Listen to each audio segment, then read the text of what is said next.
भेष तो बदलते हैं आज के राजा, शौक तो है उनको, लेकिन न जनता के बीच जाने की हिम्मत है और न आलोचना सुनने की। विपक्ष के कई नेता संविधान की प्रति अपनी जेब में रखकर घूमते हैं। उन्होंने पीढ़ियों से अपने परिवार में संविधान को जेब में ही रखे थे।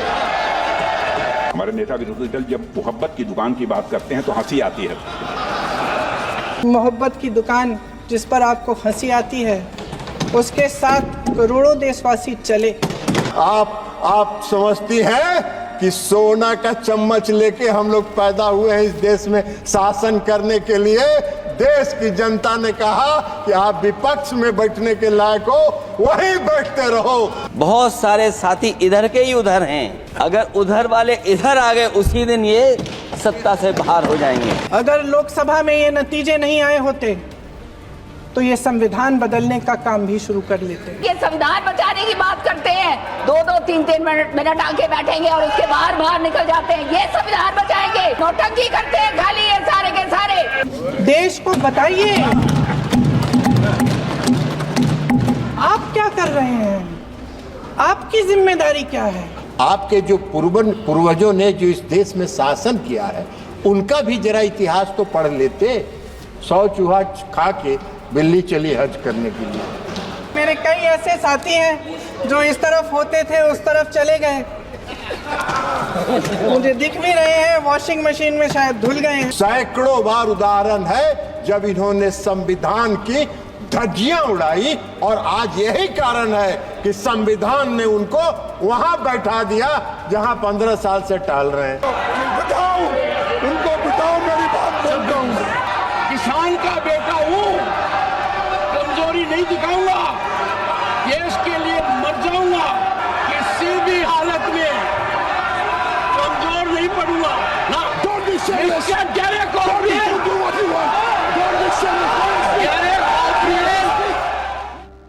तो गुरु, आज सदन चला है, संसद चली है हचक के और झमक के। इतना कुछ हुआ कि सब कुछ समेटना थोड़ा मुश्किल लग रहा था, लेकिन आपसे वादा रहता है तो हम समेट कर ले आए हैं एक बदलाव के साथ। आज हम बताएंगे कम, सुनाएंगे ज्यादा, क्योंकि अरसे बाद तो सदन में चर्चा हुई है और बड़ी जबरदस्त चर्चा हुई है। संविधान पर चर्चा का दिन था, बतौर सांसद प्रियंका गांधी का पहला भाषण था, निशाने पर थे सीधे प्रधानमंत्री मोदी। सिर्फ प्रियंका ही नहीं, शाह के सामने अखिलेश यादव भी काफी कुछ बोल गए। वैसे सुना गया तो बोला भी खूब गया।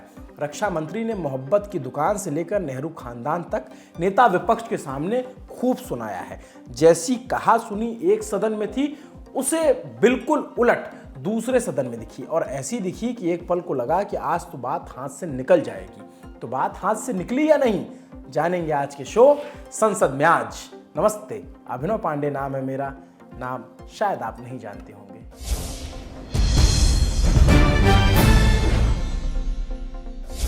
लोकसभा की कार्यवाही आज बिल्कुल उम्मीद के मुताबिक चली। हंगामे के बीच सत्ता पक्ष और विपक्ष के बीच अच्छी जबरदस्त चर्चा हुई। कार्यवाही की शुरुआत सबसे पहले संसद अटैक के शहीदों को श्रद्धांजलि दी गई शुरुआत में ही, जिसके बाद प्रश्नकाल की चर्चा हुई। कुरुक्षेत्र से बीजेपी सांसद नवीन जिंदल ने पाकिस्तान के साथ रिश्ते को लेकर के सवाल पूछा, जिसके जवाब में विदेश मंत्री ने क्या कुछ कहा, सुनिए। That in terms of improving ties with Pakistan, like any other neighbor, we would like to have good ties. But like with any other neighbor, we would also like to have ties free of terrorism. So this has been the position of the government. We have made it very clear that it is for the Pakistani side to show that they are changing their behavior of the past, and that if they don't, of course there are implications for the relationship and for them. So I think the ball is very much in Pakistan's court in this regard. Regarding trade, sir, I think some of the disruptions which happened because of decisions by the government of Pakistan in 2019, and it is a matter on which they took the initiative, and we have an agnostic position on this. इसके अलावा प्रश्नकाल में middle east, Nepal के साथ रिश्ता, चीन के साथ सीमा विवाद और नेबरहुड फर्स्ट फैमिली से जुड़े अहम सवाल विदेश मंत्री से पूछे गए, जिसका जवाब उन्होंने डिटेल में या फिर समराइज तरीके से दिया। प्रश्नकाल खत्म हुआ तो संविधान पर चर्चा शुरू हुई। सत्ता पक्ष और विपक्ष दोनों की ओर से सांसदों की मौजूदगी में चर्चा की शुरुआत रक्षा मंत्री राजनाथ सिंह ने की। निशाने पर था विपक्ष। तंज के तीर पूर्व पीएम नेहरू के कार्यकाल से निकलकर राहुल गांधी की मोहब्बत की दुकान वाले नारे तक गए। बात यही नहीं रुकी। विपक्ष की ओर से दिखाई जाने वाली संविधान की प्रति को लेकर यहां तक कह दिया कि कुछ लोग, कुछ नेता ऐसा समझते हैं कि संविधान उनकी जेब में है। अब चुन चुनकर पुराने मुद्दों को हथियार बनाकर विपक्ष को घेरा जाने लगा। एक पार्टी विशेष द्वारा संविधान निर्माण के कार्य को हाईजैक और एप्रोप्रिएट करने की कोशिश हमेशा से की गई है। मैं आज यह स्पष्ट करना चाहता हूं अध्यक्ष महोदय कि हमारा संविधान किसी एक पार्टी की देन नहीं है। भारत का संविधान भारत के लोगों के द्वारा, भारत के विचारों के साथ, भारत के मूल्यों के अनुरूप बनाया गया एक अनपैरेलल्ड ट्रांसफॉर्मेटिव। अध्यक्ष महोदय, मैं इस सदन में यह कहना चाहता हूं कि कांग्रेस के मित्रों ने अनेक मौकों पर संविधान और संवैधानिक भावनाओं का निरादर किया है। उन्हें कभी भी संस्थानों यानी इंस्टीट्यूशंस की इंडिपेंडेंस और ऑटोनॉमी हजम नहीं हुई है। अध्यक्ष महोदय, उनके मुंह से संविधान की रक्षा जैसी बातें मैं समझता हूं शोभा नहीं देती है। अध्यक्ष महोदय, आज मैं देखता हूं कि विपक्ष के कई नेता संविधान की प्रति अपनी जेब में रखकर घूमते हैं। असल में उन्होंने बचपन से ही यही सीखा है। उन्होंने पीढ़ियों से अपने परिवार में संविधान को जेब में ही रखे थे।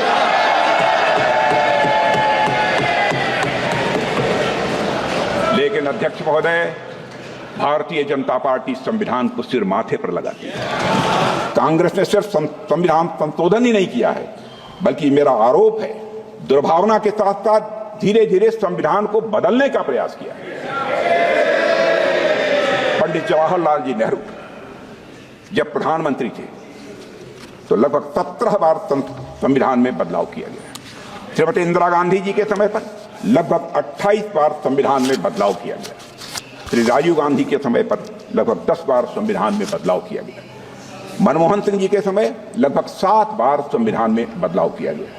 कांग्रेस सरकारों द्वारा किए गए अधिकांश संवैधानिक संशोधन या तो विरोधियों और आलोचकों को चुप कराने के लिए किए गए या तो गलत नीतियों को लागू करने के लिए किए गए थे। अध्यक्ष महोदय, आज उसी पार्टी के लोग संविधान का इस्तेमाल दुष्प्रचार के लिए कर रहे हैं। आज उसी पार्टी के लोग जात के आधार पर जनगणना कराना चाहते, कराएं, हमें कोई आपत्ति नहीं। लेकिन मैं जानना चाहता हूं कि देश की जनता की आंखों में धूल झोंक कर राजनीति नहीं की जानी चाहिए। राजनीति करनी है तो जनता की आंखों में आंख डालकर राजनीति। आपको एक ब्लूप्रिंट लेकर आना चाहिए, एक मसौदा लेकर आना चाहिए, ऐसा मसौदा जिसमें कि यह पूरी तरह से स्पष्ट हो जो जातिगत जनगणना कराएंगे किस जाति को आरक्षण का कितना प्रतिशत देंगे, इसका भी खुलासा होना चाहिए। और मैं चाहूंगा कि ऐसा मसौदा तैयार होता है तो अध्यक्ष महोदय, यदि यह संसद सहमत हो, यदि आपकी अनुमति हो, तो उस पर संसद में चर्चा भी हो। आज संविधान के तथाकथित हितैषी ये भूल जाते हैं कि श्रीमती इंदिरा गांधी ने 50 बार आर्टिकल 356 का दुरुपयोग करके चुनी हुई सरकारों को गिराने का काम किया। अध्यक्ष महोदय, 100 बात की एक बात, जब भी कांग्रेस नेताओं को सत्ता और संविधान में से एक को चुनना था तो उन्होंने सबसे पहले सत्ता को चुना है, संविधान को। हमारे नेता विरोधी दल जब मोहब्बत की दुकान की बात करते हैं तो हंसी आती है। रक्षा मंत्री जब राहुल गांधी कांग्रेस पार्टी और विपक्ष को घेर रहे थे, तब साथ ही कुर्सी पर बैठे गृह मंत्री अमित शाह समर्थन के तौर पर मेज थपथपाते नजर आए। तो नेता विपक्ष राहुल गांधी भाषण में एक एक हिस्से को बड़े ध्यान से सुनते नजर आए।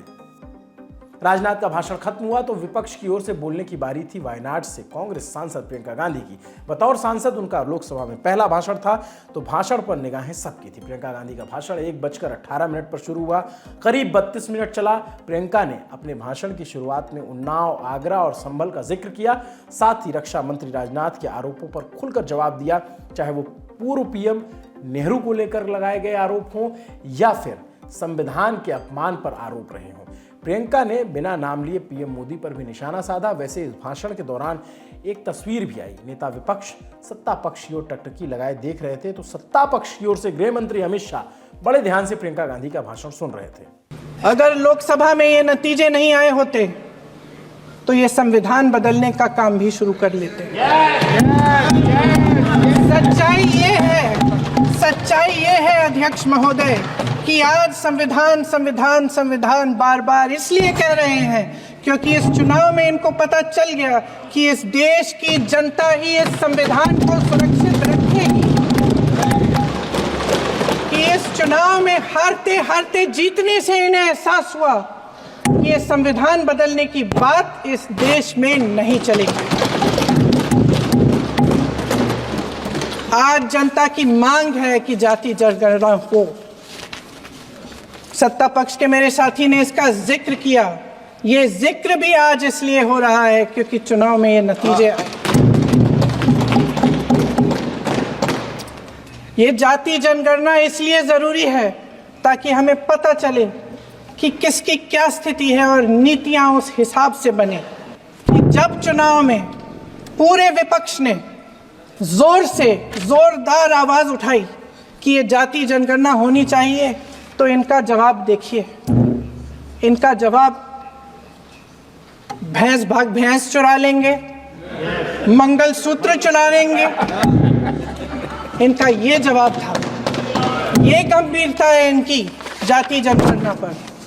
पहले संसद चलती थी तो जनता की उम्मीद होती थी कि सरकार महंगाई और बेरोजगारी पर चर्चा करेगी, कोई उपाय निकालेगी, कोई रास्ता निकालेगी। लोग मानते थे कि अगर कोई नई आर्थिक नीति बनेगी तो देश की अर्थव्यवस्था को मजबूत बनाने के लिए बनेगी, तो भारतीय बाजार को मजबूत बनाने के लिए बनेगी, उनके भविष्य को मजबूत बनाने के लिए बनेगी। किसान और आदिवासी भाई बहन भरोसा करते थे कि यदि जमीन के कानून में संशोधन होगा तो उन्हीं की भलाई के लिए होगा। आप नारी शक्ति की बात करते हैं। आज चुनाव की वजह से शायद इतनी बातचीत हो रही है नारी शक्ति के बारे में क्योंकि हमारे संविधान ने महिलाओं को यह अधिकार दिया, उनकी शक्ति को परिवर्तित किया वोट में। और आज आपको पहचानना पड़ रहा है कि महिलाओं के बिना, कि नारी शक्ति के बिना ये सरकारें नहीं बन सकती हैं। इसीलिए आज आप नारी शक्ति की बातें दोहरा रहे हैं। जो आप नारी शक्ति का अधिनियम लाए हैं उसको लागू क्यों नहीं करते? वो 10 साल बाद लागू क्यों होगा? क्या आज की नारी 10 साल इंतजार करेगी उसके लागू करने के लिए? क्या बात है, क्या बात है।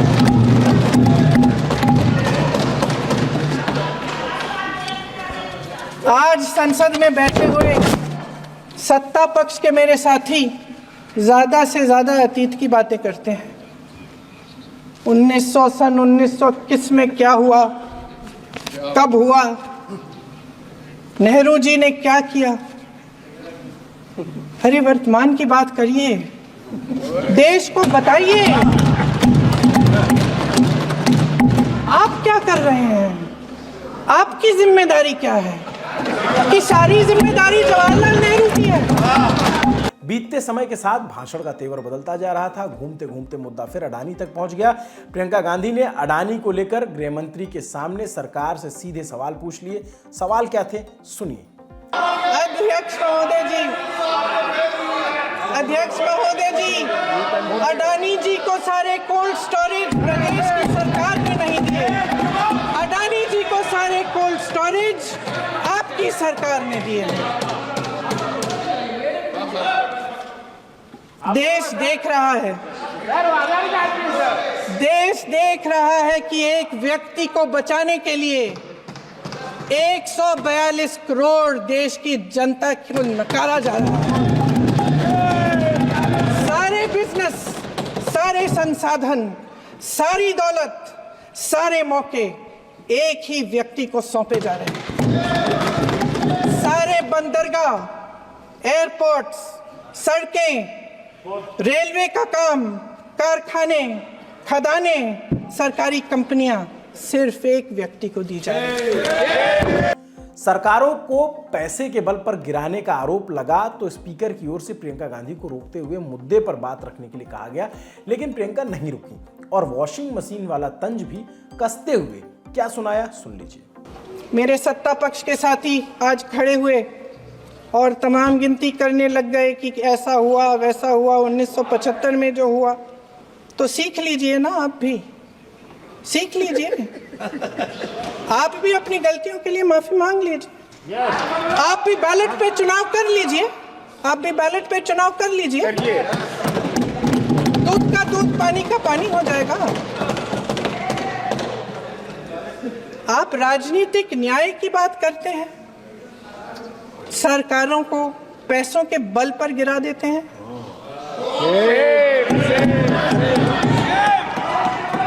मेरा आग्रह है कि अपन संविधान में सकारात्मक बोले। पूरी देश की जनता जानती है कि इनका हंसती है, जानती है कि इनके यहाँ तो वॉशिंग मशीन है।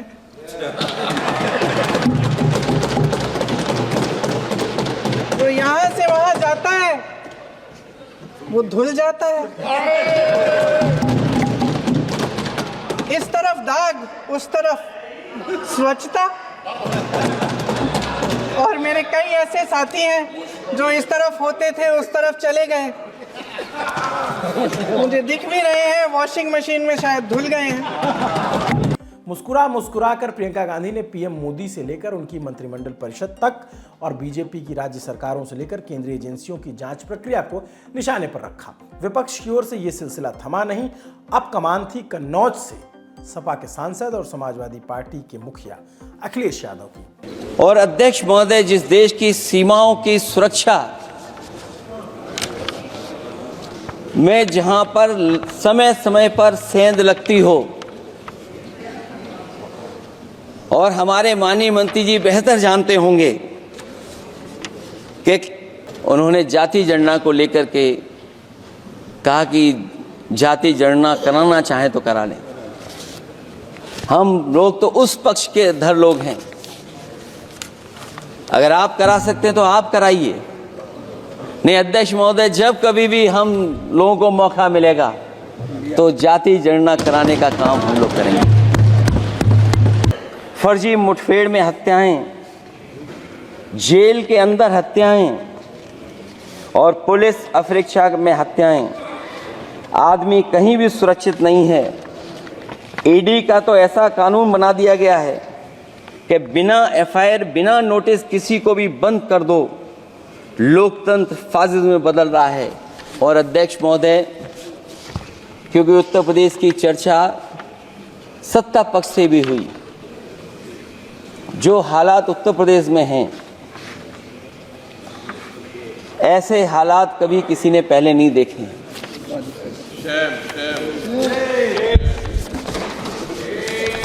जहां पर कानून की समय समय पर धज्जियां उठ रही हैं कि कभी कभी जो डबल इंजन की सरकार चलने वाले जो दावा करते थे,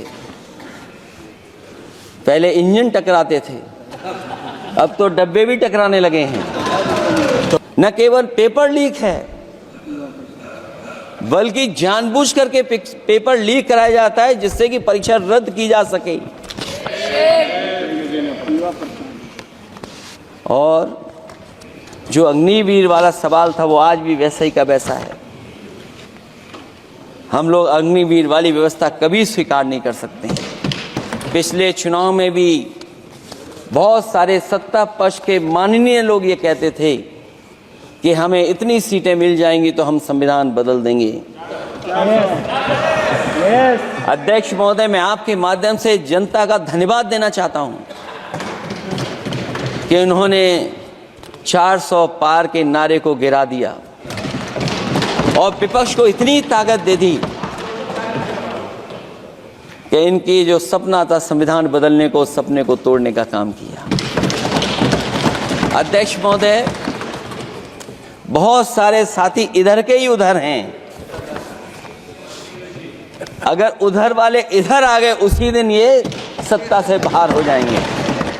अखिलेश जब बोल रहे थे उस दौरान उनकी पार्टी के सांसदों का उन्हें भरपूर सहयोग मिल रहा था। पीछे बैठी उनकी पत्नी और मैनपुरी से सांसद डिंपल यादव मेज पर थपथपा रही थी, अखिलेश की बातों को पूरा समर्थन दे रही थी। ऐसी ही तस्वीर मानसून सत्र में भी हमें देखने को मिली थी। अखिलेश के बाद टीएमसी के सांसद कल्याण बनर्जी ने मणिपुर हिंसा को लेकर सवाल उठाया। मोदी सरकार पर क्या कुछ कहा, सुनिए। Sir, my question is today, Prime Minister साहब, मणिपुर क्या देश का अंग नहीं है? मणिपुर का बिटिया क्या देश का बिटिया नहीं है? मणिपुर का नारी का इज्जत क्या नारी का इज्जत नहीं है? मणिपुर का नारी का सम्मान नहीं है? क्या किया आपने? लगातार विपक्ष की ओर से लग रहे आरोपों पर अब बारी सत्ता पक्ष की थी। जवाब देने का जिम्मा पंचायती राज मंत्री ललन सिंह ने उठाया। जेडीयू वाले प्रियंका के भाषण को कोट करते हुए उन्होंने कांग्रेस पर निशाना साधा। कांग्रेस पार्टी की माननीय सदस्य ने अपने प्रथम स्पीच में बहुत ही चुटकुले के साथ और व्यंग्यात्मक टिप्पणियां इस सरकार पर आदरणीय प्रधानमंत्री नरेंद्र मोदी जी की। अरे आप तो अभी ज्ञान आपको नहीं है, जरा अपने पूर्वजों के, आपके जो पूर्वजों ने जो इस देश में शासन किया है उनका भी जरा इतिहास तो पढ़ लेते। 100 चूहा हम लोग के यहाँ कहावत है, सभापति महोदय आप भी जानते हैं, आपके यहाँ भी उत्तर प्रदेश में कहावत होगा, 100 चूहा खा के बिल्ली चली हज करने के लिए। पूरे शासन काल में आपने संविधान की धज्जी उड़ाई और संविधान की धज्जी उड़ाने के बाद जो संविधान के भक्षक हैं वो आज संविधान का कॉपी लेके घूम रहे हैं, जैसे लगता है कि कितने बड़े संविधान के रक्षक। संविधान के भक्षक संविधान के रक्षक नहीं हो सकते और इसलिए आप आज वहां बैठे हैं। आपको संविधान की प्रति लेके घूमने का हक नहीं है और जब आप संविधान की प्रति लेके घूमते हैं तो इस देश की जनता हंसती है और आपको कम से कम महाराष्ट्र और हरियाणा के चुनाव से तो कम से कम अभियो सीख लेना चाहिए था। कुछ सुधर जाइए, कुछ सुधर जाइएगा तो आगे ठीक रहेगा। कांग्रेस के लोग चले गए। संविधान से उनको कोई मतलब नहीं है, उनको कोई संविधान से लेना देना नहीं है। आप चेयर को एड्रेस करिए। आप समझती हैं कि सोना का चम्मच लेके हम लोग पैदा हुए हैं इस देश में शासन करने के लिए। देश की जनता ने कहा कि आप विपक्ष में बैठने के लायक हो, वहीं बैठते रहो, वहीं आनंद करते रहो। मोदी जी तीसरी बार आए हैं, चौथी बार आएंगे, आपका नामो निशान कुछ दिन में समाप्त हो जाएगा। अभी हुआ है ना, अभी हरियाणा में, महाराष्ट्र में और जम्मू एंड कश्मीर में क्या आपका असर हुआ? कांग्रेस पार्टी का क्या असर हुआ? कांग्रेस पार्टी जम्मू एंड कश्मीर में समाप्ति की ओर है। ललन सिंह के भाषण के दौरान सत्ता पक्ष की ओर से आरोप लगे, विपक्ष के साथी उठकर जाने लग गए। इसे लेकर उन्होंने प्रियंका और अखिलेश यादव पर खूब उन्होंने टिप्पणियां की। लोकसभा में और भी काफी कुछ हुआ जो हमसे थोड़ा छूट गया क्योंकि शाम तक कार्रवाई देर तक चली, शो भी तो आपके सामने लाना था। अब वो सब आपको हमारे चैनल पर दिख जाएगा। अब चलते हैं दूसरे सदन की ओर। वहां आज जो हुआ शायद इससे पहले कभी नहीं हुआ होगा। सुबह 11 बजे सदन की कार्यवाही शुरू हुई। सभापति ने सदन को बताया कि नियम 267 के तहत उन्हें 4 नोटिस मिले हैं। इस बीच यूपी से बीजेपी सांसद राधा मोहन अग्रवाल ने पॉइंट ऑफ ऑर्डर रेज किया और विपक्ष की ओर से सभापति पर लाए गए अविश्वास प्रस्ताव की आलोचना की और देखते देखते फिर बात नेहरू तक पहुंच गई। कांग्रेस का इतिहास है, यह कभी भी राष्ट्रपति उपराष्ट्रपति को सम्मान नहीं देती है। इस देश का इतिहास गवाह है। देश के पहले राष्ट्रपति राजेंद्र प्रसाद जी थे। पंडित जवाहरलाल नेहरू मुख्यमंत्री हुआ करते थे, प्रधानमंत्री हुआ करते थे। लगातार राष्ट्रपति को अपमानित करने का काम पंडित जवाहरलाल नेहरू किया करते थे। यहाँ तक कि जब उनकी मृत्यु हुई उनको दिल्ली में आवास तक नहीं दिया गया, उन्हें सदाकत आश्रम में जाना पड़ा। वो बीमार रहा करते थे, उन्हें इलाज के लिए सांस की मशीन की जरूरत होती थी। इन लोगों ने सांस की मशीन हटा लिया। दवा के अभाव में राष्ट्रपति की मृत्यु हुई। सूप तो सूप चलनी बोलती है, जिसमें 72 छेद, 10 जनपद की चाटुकारिता में 10 आरोप, 10 जनपद का नंबर पाने के लिए 10 आरोपों की श्रृंखला लगाई गई है। आप एक किसान हैं, पूरा देश आपको सम्मान से देखता है, आप उस कुर्सी पर बैठकर भी किसानों के हित के बारे में सोचते हैं, आपके हृदय में हमेशा किसानों के प्रति पीड़ा होती है। इस प्रकार से इन्होंने इस देश के किसानों को अपमानित करने का काम किया है। समय के साथ प्रधानमंत्री तो बदलते हैं, लेकिन एक प्रधानमंत्री ऐसी रहे जिनकी चर्चा के बिना संसद का सदन जो है शायद ही गुजरता हो। नेहरू पर आज भी खूब सारी बात हुई। इन आरोपों के बाद अब सदन में जबरदस्त हंगामा शुरू हुआ। सभापति विपक्ष पर नाराज हो गए, लेकिन शोर थमा नहीं और इसी शोर में आरोपों का सिलसिला फिर बढ़ा। सत्ता पक्ष की ओर से महाराष्ट्र और हरियाणा के चुनाव नतीजों का जिक्र करते हुए विपक्ष को किसान विरोधी, ओबीसी विरोधी बता दिया गया। सुनिए। जो ये अविश्वास प्रस्ताव लेकर आए हैं, ये इनकी किसान विरोधी, ओबीसी विरोधी जो मानसिकता है वो स्पष्ट होती है कि कांग्रेस के नेता, खासतौर से लीडर अपोजिशन जिनका हम सब सम्मान करते हैं, बार बार आपने उनको मौका दिया, लेकिन जो इनकी किसान विरोधी, जाट विरोधी, जो ओबीसी विरोधी आपकी मानसिकता, ये इससे प्रदर्शित होती है कि कांग्रेस न किसान का सम्मान करती है, न ओबीसी का सम्मान करती है, और इसके लिए आपको इस देश की जनता कभी माफ नहीं करेगी। नौजवान साथी ने चेस चैंपियन बना, एक व्यक्ति ने ताली नहीं बजाई। ये लोग देश विरोधी है, ये कभी भी किसी को नहीं चाहते कि कोई ऊपर पहुंचे, ये बस चाहते हैं एक परिवार आगे बढ़े, बस एक परिवार आगे बढ़े और कोई न बढ़े। किसान का बेटा आगे रह जाए, ओबीसी का बेटा आगे रह जाए, दलित का बच्चा आगे रह जाए, बस एक परिवार इस देश को चलाए। ये लोग मामला अब कंट्रोल से बाहर होता दिख रहा था। सत्ता पक्ष विपक्ष पर हावी होने का एक मौका नहीं छोड़ना चाह रहा था। हाल ही में कांग्रेस से बीजेपी में शामिल हुए किरण चौधरी भी अपनी पुरानी पार्टी को अविश्वास प्रस्ताव पर उसको खूब घेरते नजर आई। अध्यक्ष जी, ये संविधान बचाने की बात करते हैं, ये खुद ही संविधान विरोधी है, किसान विरोधी है, किसानों के प्रति इनका कोई भी जो है मान नहीं है, नौटंकी करते हैं खाली ये सारे के सारे, हर तरीके से जो है, जो रीढ़ की हड्डी हमारी है, और ये किसानों का, ये आपका अपमान नहीं है, ये सारी किसान जो है बिरादरी का अपमान है। आज सारा हरियाणा ही नहीं, पूरा हिंदुस्तान का किसान जो है वो बहुत ही दुख के अंदर है कि जिस तरह से ये बात कर रहे हैं। इनके जो है वकील जो है, हम देखते हैं ये संविधान बचाने की बात करते हैं, 2-2, 3-3 मिनट आके बैठेंगे और उसके बाहर निकल जाते हैं। ये संविधान बचाएंगे, ये संविधान बचाएंगे क्या? सारा का सारा काम जो इनका है वो पूरी तरह से केवल एक परिवार को बचाने के लिए। विपक्ष के हंगामे के बाद अब सभापति का गुस्सा भी हाई हो गया। उन्होंने विपक्ष को डांट लगाते हुए कह दिया कि आप लोगों को बर्दाश्त नहीं हो रहा कि किसान का बेटा इस कुर्सी पर कैसे बैठ गया। 24 घंटे एक ही काम है कि किसान का बेटा यहाँ क्यों बैठा है। मैं आंखों से देख रहा हूँ, पीड़ा महसूस कर रहा हूँ। मेहरबानी कर दिल टटोलिए, मेहरबानी कर कुछ सोचिए। मैंने इज्जत देने में कोई कमी नहीं रखी है। प्रस्ताव पर चर्चा हो आपका अधिकार है, पर आपने क्या किया? संविधान की ध्वजा उड़ा दी। किसने रोका आपके प्रस्ताव को? आपके यहाँ से बयान जारी होता है कि हमारे प्रस्ताव पर क्या हुआ। अरे कानून पढ़िए, आपका प्रस्ताव आ गया, 14 दिन बाद आएगा। आपने एक मुहिम चला रखी है। एक पल को लगा कि अब बात हाथ से निकल चुकी है। सत्ता पक्ष और विपक्ष के शोर के बीच अब सभापति का गुस्सा इतना बढ़ गया था कि वो लगभग टीएमसी सांसद डेरेक ओब्रायन पर चिल्ला दिए।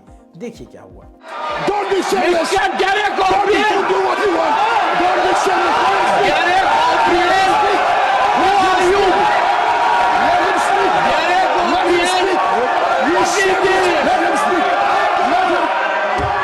किसी भी हालत में कमजोर नहीं पड़ूंगा ना, सबकी सुनूंगा, पूरे दिन सुनूंगा, पर कमजोर नहीं पड़ूंगा।